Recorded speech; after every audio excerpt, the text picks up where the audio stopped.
प्यारे विद्यार्थियों, नमस्कार। आज की कक्षा में हम भारत दुर्दशा नाटक के जो प्रमुख अंश हैं उनकी व्याख्या करेंगे। बच्चों, मैंने आपको पिछली कक्षा में भारत दुर्दशा अंक का संपूर्ण जो भारत दुर्दशा अंक है उसका विषय क्या है, क्या उसका वर्ण विषय है, किस प्रकार से भारत दुर्दशा नाटक भारतेंदु हरिश्चंद्र द्वारा लिखा गया और साथ ही नाटक का उद्भव, विकास, नाटक का विकास क्रम, इन सब पर हम पिछली कक्षाओं में चर्चा कर चुके हैं। साथ ही हमने भारत दुर्दशा नाटक पर भी विस्तृत रूप से चर्चा की है कि किन परिस्थितियों में भारतेंदु हरिश्चंद्र ने यह नाटक लिखा और तत्कालीन परिस्थितियों में भारतीय जनमानस को झकझोर देने वाला ये नाटक रहा है। तत्कालीन परिस्थितियों में जब देश जो है हमारा गुलामी, अंग्रेज़ों की गुलामी से त्रस्त था, उस समय में जनमानस जो बिल्कुल आलस्य से युक्त हो चुका था, बिल्कुल अपनी हार मान चुका था, तो ऐसे भारतीय जनमानस को झकझोरने के लिए भारतेंदु हरिश्चंद्र द्वारा यह नाटक लिखा गया था। मैंने आपको पिछली कक्षाओं में इसका गृह कार्य भी दिया है और आपको जो मूल जो पाठ है वह भी मैं आपको समय समय पर देती रही हूँ। मैंने इसके लिंक भी आपसे शेयर किए हैं। आज अब जो हमारी आगे की जो कक्षाएं हैं उनमें हम कुछ जो प्रमुख इनके जो गद्यांश हैं, प्रमुख जो भाग हैं, उनकी व्याख्या भी देख लेते हैं। तो आज जो प्रस्तुत अंक है जिस पर हम व्याख्या करेंगे विद्यार्थियों, ये हमारा व्याख्या का एक मैं आपके समक्ष एक जो है गद्यांश रख रही हूँ, एक पैराग्राफ है जिसको आपको की व्याख्या करनी है। विद्यार्थियों, जैसा कि आप जानते हैं, जब हम व्याख्या करते हैं तो हमें संदर्भ प्रसंग उसमें बताने होते हैं। जो प्रस्तुत जो पद्यांश है, प्रस्तुत जो अवतरण है, ये भारतेंदु हरिश्चंद्र द्वारा लिखित नाटक भारत दुर्दशा के तृतीय अंक से अवतरित है और यहाँ पर भारत दुर्देव का आगमन इस तृतीय अंक में होता है। भारत दुर्देव एक ऐसा पात्र यहाँ भारतेंदु हरिश्चंद्र ने सृजित किया है, एक ऐसे पात्र की कल्पना की है जो भारत की दुर्दशा का कारण बनता है और जिसकी वेशभूषा भी भारतेंदु हरिश्चंद्र ने इस प्रकार से वर्णित की है कि जो क्रूर है, जो आधा किस्तानी आधा मुसलमानी वेश, हाथ में एक नंगी तलवार लिए, जो अपने क्रूर रूप में अवतरित होता है। तो यहाँ तृतीय अंक का यह अवतरण हम ले रहे हैं। प्रस्तुत जो अवतरण है वो तृतीय अंक से लिया गया है और भारत दुर्देव स्वयं इस प्रकार से परिस्थितियों का उल्लेख करता है, जिक्र करता है, जिससे कि आगे उसके आगमन से जो भारत भूमि है उसमें, समूची भारत भूमि में जो है दुर्दशा और कहें कि तनाव और कहें कि भारत की जो स्थिति है वो बहुत ज़्यादा बुरी होने वाली है। तो स्वयं भारत दुर्देव जो है वो कह रहा है कि मेरे आगमन से इस भारत भूमि पर प्रत्येक घर में कैसी स्थिति हो जाएगी। उपजा ईश्वर कोप से आया भारत बीज। अपने आप का वर्णन करते हुए भारत दुर्देव स्वयं का बखान करते हुए कहते हैं कि उपजा ईश्वर कोप से, कि मैं ईश्वर के प्रकोप से, ईश्वर के क्रोध से उत्पन्न हुआ हूँ और मैं भारतवर्ष में आया हूँ। छार खार सब हिंद करूँ मैं, उत्तम नहीं नीच। और स्वयं को वह कहता है कि मैं उत्तम नहीं हूँ, श्रेष्ठ नहीं हूँ, वरन मैं नीच हूँ और मैं संपूर्ण हिंद देश को, संपूर्ण भारतवर्ष को बिल्कुल शार खार कर दूंगा, नष्ट भ्रष्ट कर दूंगा।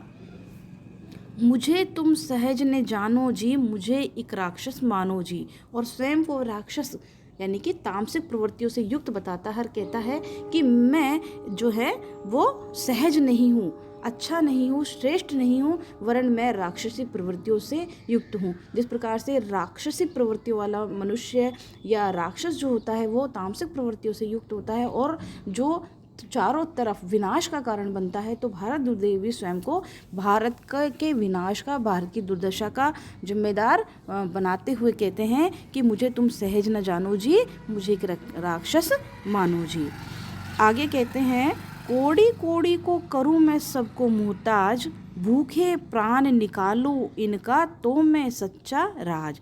साथ ही वो कह रहे हैं कि तुम कोड़ी कोड़ी को करूँ मैं मोहताज, यानी कि मैं भारत दुर्देव भारत की ऐसी दशा कर दूंगा कि यहाँ पर लोग बिल्कुल दीनहीन हो जाएंगे, निर्धन हो जाएंगे, और जो एक एक पैसे के लिए, एक एक कौड़ी के लिए तरसेंगे। साथ ही भूखे प्राण निकालूंगा, और मैं चारों तरफ दरिद्रता, निर्धनता, दीनता, हीनता और बेरोजगारी का इतना वातावरण फैला दूंगा कि सब लोग जो हैं यहाँ पर भूखमरी से, भूख से अपने तड़प तड़प कर अपने प्राण त्याग देंगे। साथ ही वो कहते हैं तो मैं सच्चा राज, यानी कि तभी मेरा सच्चा राज्य इस भारत में जो है स्थापित हो पाएगा।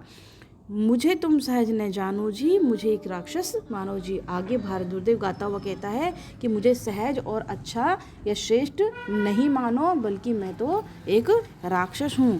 काल भी लाऊं महंगी लाऊं और बुलाऊं रोग, पानी उल्टा कर बरसाऊं छाऊं जग में सोग। साथ ही वो कह रहे हैं कि काल भी लाऊं, कि मैं चारों तरफ काल, मृत्यु, यानी कि चारों तरफ मातम का वातावरण मैं स्थापित कर दूंगा। चारों तरफ मृत्यु, लोग अपने भूख से प्राण त्याग देंगे। चारों तरफ मैं शोक का वातावरण फैला दूंगा, और चारों तरफ मैं महंगाई ला दूंगा, और पूरे देश में को मैं रोगग्रस्त कर दूंगा, यानी कि विपन्नता के, एक देश की दुर्दशा के, सत्यानाश के जो कारण हो सकते हैं वो सारे मैं यहाँ पर ला दूंगा। मैं यहाँ पर चारों तरफ मृत्यु का वातावरण पैदा कर दूंगा। मैं चारों तरफ जो है काल बनकर घूमूंगा। साथ ही मैं महंगाई यहाँ ले आऊँगा, जिससे कि लोग जो है महंगाई से, बेरोजगारी से, विपन्नता से भूखे तड़प कर अपने प्राण दे देंगे। चारों तरफ जो है मैं रोग और महामारी फैला दूंगा। पानी उल्टा कर बरसाऊं छाऊं जग में सोग। साथ ही वो कह रहे हैं कि मैं संपूर्ण देश को रोगग्रस्त करके शोकमय वातावरण यहाँ पर स्थापित कर दूंगा, और पानी उल्टा कर बरसाऊं में, यानी कि लोगों को इतना ज़्यादा जो है दुखी, इतना ज़्यादा त्रस्त कर दूंगा बेरोजगारी से, भुखमरी से, विपन्नता से, कि लोगों के आँखों से जो है पानी बरसने लगेगा, यानी कि लोग दीनहीन अवस्था में हो जाएंगे। लोगों का जो दुख है, करुणा जो है वो पानी के रूप में बरसने लगेगा। तो मैं भारत में ऐसा वातावरण पैदा कर दूंगा। तो इस प्रकार से इस अंक में भारत दुर्देव स्वयं भारत की दुर्दशा का कारण अपने आप को बताते हुए कहते हैं कि मैं संपूर्ण भारत में ऐसा वातावरण उत्पन्न कर दूंगा, और मुझे एक राक्षस के समान आप मान के चलो कि मैं सहज और सरल नहीं हूँ, वरन मैं भारत की दुर्दशा का कारण बनूंगा। तो विद्यार्थियों, जो तृतीय अंक है, तृतीय अंक में जो भारत दुर्देव है उसका वर्णन यहाँ आया है कि किस प्रकार से भारत दुर्देव नामक एक पात्र है जो भारत की दुर्दशा का कारण बनता है, और जो भारत में किस प्रकार से एक योजना के साथ, किस प्रकार से एक सुनियोजित तरीके से भारत को बर्बाद करना चाहता है, भारत को जो है त्रस्त करना चाहता है, भारतवासियों को जो है दुखी, पीड़ित करना चाहता है, इसमें यहाँ वर्णित किया गया है। और इस जो अवतरण है, उद्धरण है, इसमें जो इसकी जो विशेषताएं, उल्लेखनीय जो तत्व हैं वो ये हैं कि विद्यार्थियों कि इसमें भारत दुर्देव के आगमन के परिणाम की चर्चा यथार्थ रूप में की गई है कि भारत दुर्देव किस प्रकार से भारत में आएगा और उसकी किस प्रकार से उसका प्रभाव भारत पर होने वाला है। वास्तव में जब दुर्भाग्य जीवन में प्रवेश कर जाता है तब ये सभी स्थितियां आकर जो है किसी भी देश को ग्रस्त कर लेती है, ग्रहण कर लेती है, और जिसकी चर्चा यहाँ प्रस्तुत अवतरण में की गई है। साथ ही इस जो गद्यांश या अवतरण की जो भाषा है बहुत सरल है, और इसकी प्रतीक योजना भी इस जो नाटक की जो भावभूमि है उसके अनुरूप है, भावानुरूप है। तो विद्यार्थियों, इस अंक के माध्यम से आप समझ गए होंगे कि किस प्रकार से हमें अपनी जो है सप्रसंग व्याख्या करनी है और किस प्रकार से पात्रों का चित्रण जो है वो भारत दुर्दशा नाटक में किया गया है। तो आज की कक्षा के लिए इतना ही। धन्यवाद।